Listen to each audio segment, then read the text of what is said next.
Naam, salamu alaikum warahmatullahi wabarakatuh. Hapa niko Majoreni katika Madrasatul Huda Majoreni Center. Hii ni madrasa baada ile madrasa zamani kuvunjwa tukahamishwa hapa. Alhamdulillah, nashukuru wafadhili wetu walitusaidia kufikia hapa. Kwa kweli vyumba vya kutosha kama mnavyoona, na ipo sehemu nzuri kwa sababu ipo mkabala ama next to Majoreni Primary School kama mnavyoiona hapo. Huu ni uwanja wa Mamboya. Kwa kweli ni jambo la kushukuru, lakini madrasa hii ina changamoto kadha wa kadha. Nitajaribu kuwapitisha tu kwa nje muone kwamba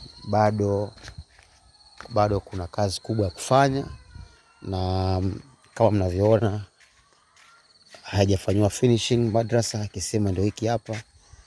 Lakini huko pia na usafi wenyewe unahitaji. Hamna makabati, mpaka Qur'ani imewekwa kwenye madirisha. Naona hizi hapa. Hizi ni aya za Mwenyezi Mungu Subhanahu wa Ta'ala, lakini mvua, jua zimeachiwa au mzifanyaje? Zinyeshewe. Kweli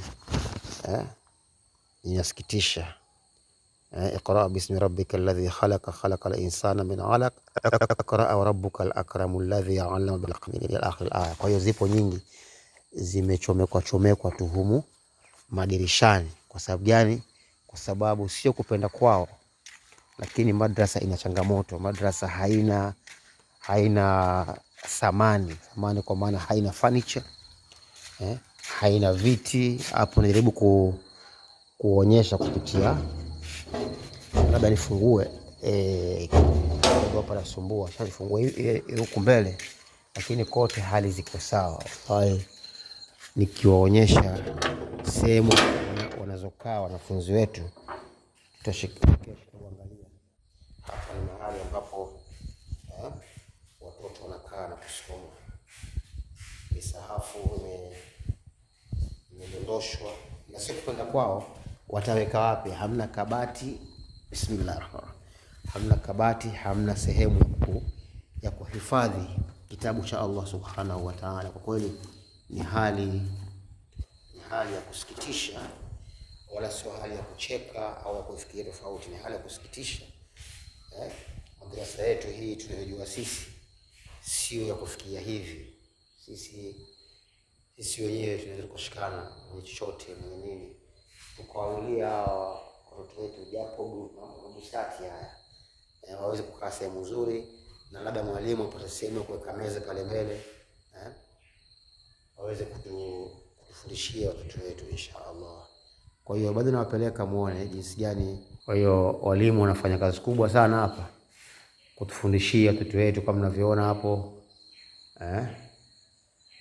Hapa kuna hadithi hapa an Abi Hurairah radhiallahu anhu an Nabii sallallahu alayhi wasallam qala kalimatani khafifatani ala lisani thaqilatani fil mizan habibatani ila arrahman subhanallahi alazim subhanallahi wa bihamdihi. Yani kwa tafsiri ya haraka, hadithi hii imepokelewa na Abi Hurairah kutoka kwa Mtume sallallahu alaihi wasallam, anasema kalimatani, maneno mawili, khafifatani, ni mapesi mno, ala lisani, kwenye ulimi, ni kutamka ni mepesi sana, lakini thaqilatani fil mizani, manake ni mazito mno kwenye mizani. Mizani waznul haqq, siku ya kiyama. Na ni maneno ambayo yanampendeza Rahmani Allah Subhanahu wa Ta'ala. Maneno gani hayo?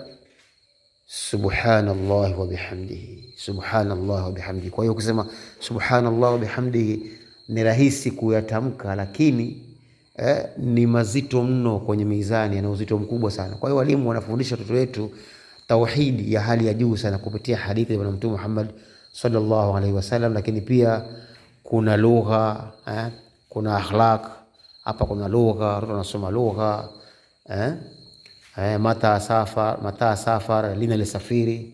Muhammad anajibu safara ila qaryati litijarati, alisafiri ama alienda katika mji kufanya biashara.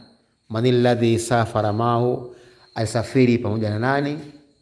Akaambiwa, imeandikwa kwa safara wahdahu, alisafiri peke yake. Kwa hiyo unakuta watoto wetu wanajifunza vitu vingi, lakini angalia mazingira ambao wako nayo ni mazingira magumu sana kwa kweli. Mazingira magumu sana. Baadhi ndugu zangu katika imani nawapeleka, nawazungusha